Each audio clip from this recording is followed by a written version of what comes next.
Hello friends, ఈరోజు మన వీడియోలో ఇజ్రాయిల్ అండ్ గాజాలో జరుగుతున్న మారణ హోమం గురించి తెలుసుకోబోతున్నాం.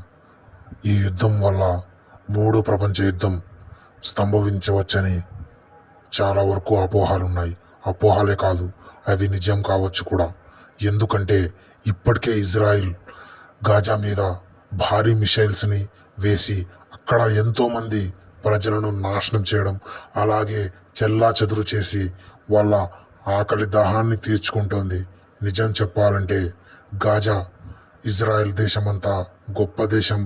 అలాగే అక్కడ కేవలం ఇజ్రాయెల్ దేశం అంతా మిసైల్స్ పరికరం లేకపోవడం, అలాగే ఆ దేశం చాలా వెనుకబడిపోవడం వల్లనే గాజా చాలా వరకు నష్టపోవడం జరిగింది.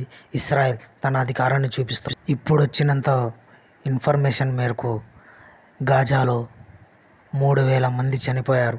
అలాగే 5 లక్షల చిన్నారులు కూడా మరణించారు.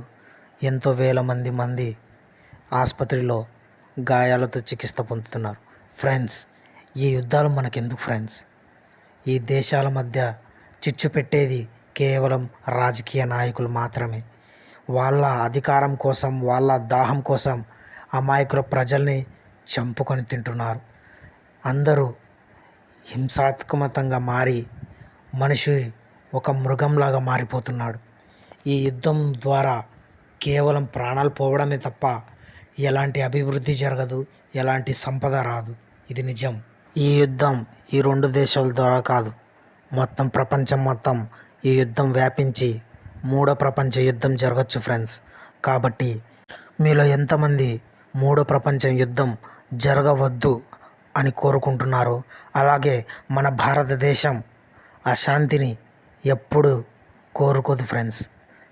అందరూ ప్రే ద పీస్, శాంతిగా ఉందాం, ఎలాంటి యుద్ధాలు మనకు వద్దు అని కోరుకునే వాళ్ళు కామెంట్లో పీస్ అని రాయండి.